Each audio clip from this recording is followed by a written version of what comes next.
Welcome to the holidays, a time where we are scrambling to figure out what dishes we can eat.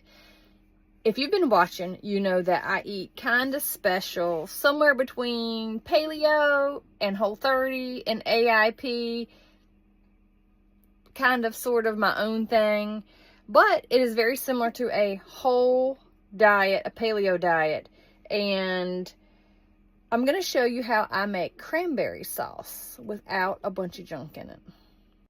First, grab yourself 2 bags of cranberries. I always do go to the organic section, and I found these, but it doesn't much matter what kind, but you will need 2 bags because we're going to measure 3 cups worth. Let's go.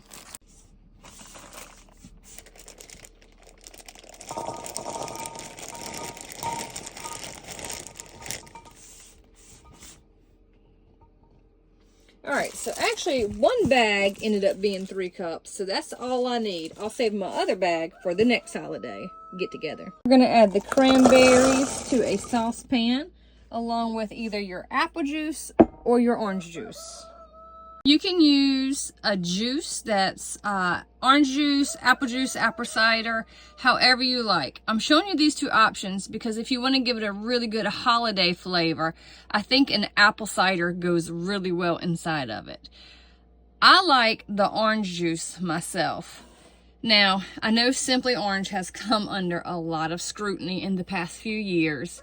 If I had thought about it, I would have went out to my local juice store and bought an orange juice that was very clean, but I didn't think about it. So here we are picking up what's right down the road at Food Lion, which is probably the best orange juice I could find in there. So I'm going with it, guys.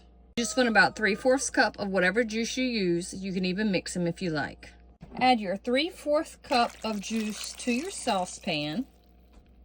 The next thing you want to add is either 1/2 cup of maple syrup or 3/4 cup of coconut sugar. I've done it both ways.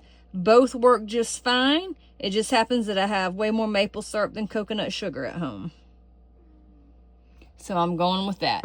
But both add great taste and work well. Once you get your maple syrup or coconut sugar, cranberries, and whichever juice you go with into a saucepan, you're going to throw that onto the stove and you're going to turn it on high heat. Stir and bring to a boil. You do want to be stirring. This starts to go really fast once it heats up and starts boiling.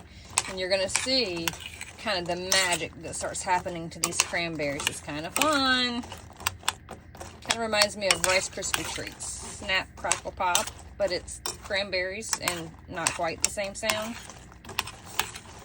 You can see it's boiling. And if you listen, you can hear them simmering and starting to pop. You definitely want to make sure you're stirring here.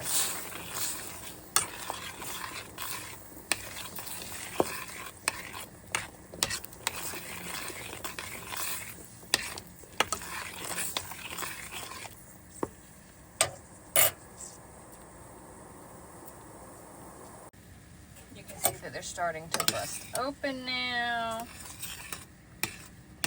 That's where that popping's coming from. Keep it stirring. Just keep on stirring.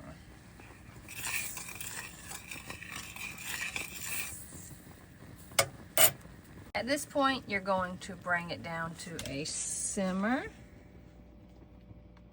And you are going to continue to stir. After you bring to a simmer, continue to stir for about 5 or 10 minutes. At this point, you can go ahead and cut off the heat, give it another little stir. You can make sure you're squishing them a bit. I'm getting a little steamed up, but you can see how they're looking all smushy.